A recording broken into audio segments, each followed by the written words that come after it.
નમસ્કાર મિત્રો, આપ જોઈ રહ્યા છો બનાસ ગુરુવાણી અને હું છું આપની સાથે આલોક મિશ્રા। ગુજરાત રાજ્યની તમામ શાળાઓ SHVR એટલે કે સ્વચ્છ એવં હરિત વિદ્યાલયની એન્ટ્રી કરવાની થાય છે અને એની જે એપ છે એ ડાઉનલોડ કરવાની થાય છે।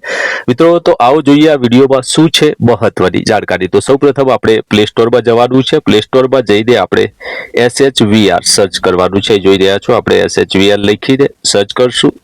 SHVR એપ આવી ગઈ છે।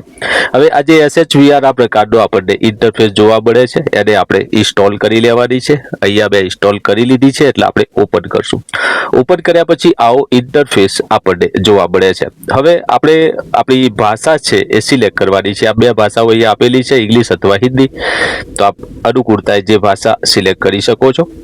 હવે સ્વચ્છ એવં હરિત વિદ્યાલય રેટિંગ 2026-27 માટેની કેટલીક ગાઈડલાઈનો અહીંયા આપવામાં આવેલી છે। એની સર્વેની જે કેટેગરી છે એ દર્શાવેલી છે। વોટર છે, ટોયલેટ છે, હેન્ડ વોશિંગ છે, ઓપરેશન એન્ડ મેન્ટેનન્સ છે, બિહેવિયર ચેન્જ છે અને મિશન લાઈફની એક્ટિવિટી છે। એના પછી જે રોલ્સ છે આપણે અહીંયા સ્કૂલ્સ રોલ તરીકે આપણે અહીંયા સાઇન અપ કરવાનું છે। એસેસમેન્ટ એન્ડ રિકગ્નાઇઝેશન પ્રોસેસ, જે આખી પ્રોસેસ છે કે કઈ રીતના એનું એસેસમેન્ટ થવાનું છે। And your journey to national recognisation એટલે કે રાષ્ટ્રીય સ્તરે પણ આપ આનાથી પહોંચી શકો છો। તો આ રીતે આપણે થવાનું છે। હવે આપણે જે આપણો રોલ છે એની વાત કરીએ કે સ્કૂલ યુઝરમાં આપણે સિલેક્ટ કરવાનું છે, કન્ટિન્યુટ કરવાનું છે। અહીંયા કન્ટિન્યુટ કર્યા પછી આપણે જોવાનું છે કે સાઇન અપ આપણે કરવાનું રહેશે। જો આપણું સાઇન અપ કરી લીધું હોય તો યુઝર આઈડી અને પાસવર્ડથી લોગિન થવાનું રહેશે। પણ અહીંયા સાઇન અપ કરવાનું બાકી હોય તો ડોટ રજિસ્ટર્ડ સૌથી નીચે એના સાઇન અપ ઉપર જવાનું રહેશે। અહીંયા જે પ્રોસેસ છે આપ જોઈ રહ્યા છો, એનો યુડાયસ કોડ કેપ્ચા કોડ નાખીને આગળ કન્ટિન્યુટ કરવાનું છે અને એ પ્રોસેસ કરીને આપણે સાઇન અપ કરી લેવાનું છે। અહીંયા મેં સાઇન અપ કરી લીધું છે એટલે હું અહીંયા આપણને જે આપણો યુડાયસ કોડ છે એ નાખીને આપણે જોઈન થવાનો અહીંયા પ્રયાસ કરશું। અહીંયા મેં પાસવર્ડ પણ બનાવી લીધો છે।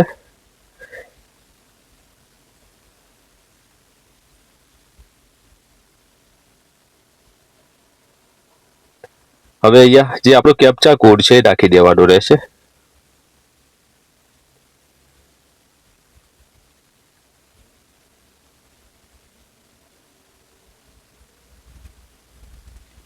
અને નાખ્યા પછી સાઇન અપ કરવાનું રહેશે।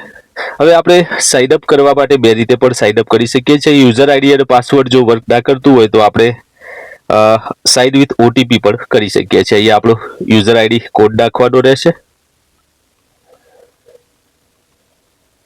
અને જે કેપ્ચા કોડ છે એ નાખવાનો રહેશે।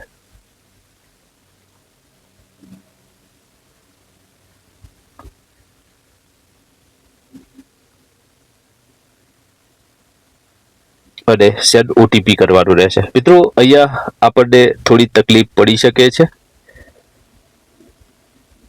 તો આપણે કેપ્ચા કોડમાં જો ભૂલ કરશું તો આપણે અહીં જોઈ રહ્યા છો કેપ્ચા કોડ ઓકે થઈ ગયો છે।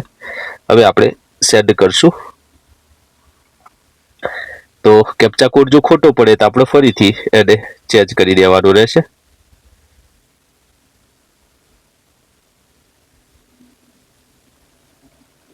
અને સેન્ડ OTP ઉપર કરવાનું છે। જોઈ રહ્યા છો પ્રોસેસ થઈ ગઈ છે, OTP આવી ગયો છે। હવે OTP કયા નંબર ઉપર આવશે તો મિત્રો આપણે જે રજીસ્ટ્રેશન કર્યું છે આપણો નંબર પણ અહીંયા આપણને જોવા મળશે, ત્યાં જઈને આપણે જોઈ લેવાનું રહેશે। અહીંયા જોઈ રહ્યા છો OTP ની પ્રોસેસ થઈ ગઈ છે અને OTP 1 ટાઈમ આવી ગયો છે।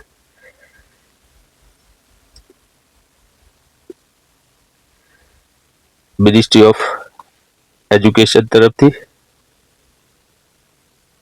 હવે આપણે વેરીફાઈ અને પ્રોસીડ બટન ઉપર જવાનું રહેશે। અહીં આપણે લોગિન થઈ ગયા છે।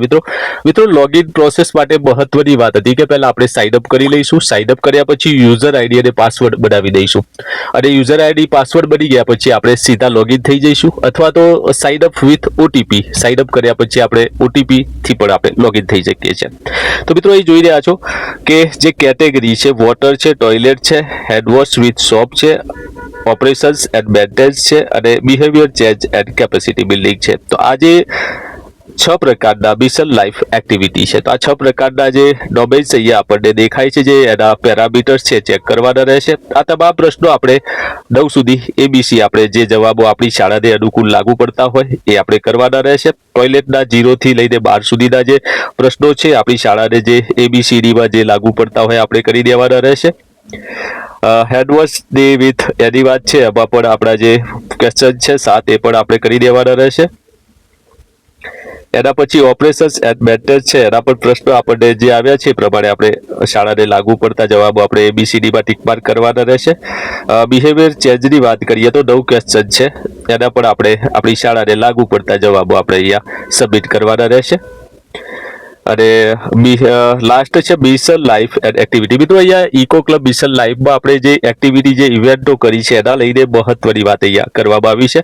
આના ટોટલ જે પ્રશ્નો છે 50 થી લઈને આપણે 61 એટલે કે 11 પ્રશ્નો અહીંયા કરવાના રહે છે. અને ABCD ની અંદર આપણે મિશન લાઈફ એક્ટિવિટીમાં જે એક્ટિવિટીઓ કરેલી છે એના વિશેને લઈને અહીંયા પ્રશ્નો આપણને પૂછવામાં આવ્યા છે. તો મિત્રો આ રીતે આપણે સરળતાથી આ તમામ જે પેરામીટર છે એના પ્રશ્નોના જવાબ આપણે ABCD થી ટીક માર્ક કરશું. એના પછી મિત્રો અપલોડ ફોટોગ્રાફમાં જઈશું. તો અહીંયા જોઈ રહ્યા છો કે ટોટલ જે ફોટોગ્રાફ અહીંયા આપણે અપલોડ કરવાના થાય છે. તો કયા કયા પ્રકારના ફોટો અપલોડ કરવાના થાય છે? તો શાળામાં એક તો ફ્રન્ટ વ્યૂ હશે, એના પછી photo of main water point, આપણે વોટર પોઈન્ટનો ફોટો છે. Rain water harvesting system storage જો શાળામાં હોય તો, શાળાની સ્વચ્છતાનો આખો તમામ ફોટો છે. Separate functional toilet boys and ગર્લ્સના બે ફોટો મૂકવાના છે. સિન્યુબ્લિએશનનો જો ટોયલેટનો ફોટો અહીંયા મૂકવાનો છે. વેસ્ટ ડિસ્પોઝેબલ ઇમરજન્સી એટલે કે આપણે સ્વચ્છતા કચરા નિકાલ માટે કોઈ વ્યવસ્થા હોય. પછી ન્યુટ્રિશન ગાર્ડન, કિચન ગાર્ડન હોય તો આપણે એનો ફોટો અપલોડ કરવાનો છે. પછી આપણે ડિસ્પોઝલ ઓફ સેનિટરી વેસ્ટ પેડનું આપણે લગાવ્યું હોય બાલિકાઓ માટે તો આપણે એનો ફોટો અપલોડ કરવાનો છે. Facilities for hand washing with soap, આપણે જે બાળકોને હાથ ધોવાની સ્વચ્છતા માટે બિફોર PM પોષણ એટલે કે આપણે જે PM પોષણ પહેલા એટલે કે મધ્યાહન ભોજન જે યોજના છે એ યોજના અંતર્ગત હાથ ધોતા ફોટો આપણે અહીંયા અપલોડ કરવાના છે. Water quality testing and report, આપણી શાળામાં જે પાણી આવતું હોય એનો અહીંયા ટેસ્ટ રિપોર્ટ મૂકવાનો છે. ટીચર ટ્રેનિંગ સર્ટિફિકેટ અથવા તો ડોક્યુમેન્ટ, ટીચરે કોઈ ટ્રેનિંગ લીધી હોય આપણા શિક્ષકોએ તો પણ આપણે ઇન્ચાર્જ જે ઇકો ક્લબના શિક્ષક છે એમની પણ વિગતો અથવા તો એમને કોઈ તાલીમ અપાઈ હોય BRC કે ડાયટ લેવલે તો આપણે અહીંયા ફોટોગ્રાફ અપલોડ કરવાનો છે. Photo of functional solar panel system, જો શાળામાં સોલર પેનલ સિસ્ટમ હોય તો અહીંયા આપણે અપલોડ એનો ફોટો કરવાનો છે. Photo evidence as of the uploader field notification is token of the console of eco club. તો મિત્રો અહીંયા જે ઇકો ક્લબ મિશન લાઈફમાં આપણે જે નોટિફિકેશન બનાવ્યું છે, જે શાળા કક્ષાએ આપણે એક કમિટીની રચના કરી છે, કમિટીનો રચના કર્યા પછી એનો ફોટો પણ અહીંયા અપલોડ કરવાનો છે. Evidence in form of screenshot pages of eco club for mission life portal. Mission life portal એટલે આપણી જે ઇકો ક્લબનું પોર્ટલ છે એમાં જઈને આપણે એને ઓપન કરશું અને એમાં જ્યારે કરેલી એક્ટિવિટીના જે ફોટો છે એ અહીંયા આપણે અપલોડ કરવાના થાય છે. તો આ રીતે આપણે સમગ્ર પ્રોસેસ પૂર્ણ કરવાની છે અને પ્રોસેસ પૂર્ણ કર્યા પછી આપ છેલ્લે સબમિટ આપી દેવાનું રહેશે. તો આ રીતે આપ સરળતાથી SHVR જે સ્વચ્છ એવં હરિત વિદ્યાલયની એન્ટ્રી સરળતાથી કરી શકો છો. છતાંય આપણો કોઈ પ્રશ્ન હોય, કોઈ મહત્વની જાણકારી હોય તો કોમેન્ટ કરવા વિનંતી છે, કારણ કે આપણી કોમેન્ટો લઈને આપણે વિડીયો બનાવતા હોઈએ છીએ. તો આભાર. ફરીથી મળીએ એક નવા વિડીયો સાથે, એક નવી માહિતી સાથે. બનાસ ગુરુવાણી સાથે જોવા બદલ સૌનો આભાર. આવો આપણી ચેનલ, આપ સૌની ચેનલ ને સબસ્ક્રાઇબ કરીને અને વિડીયો ગમે તો બીજા મિત્રોને પણ અવશ્ય શેર કરીએ. ધન્યવાદ.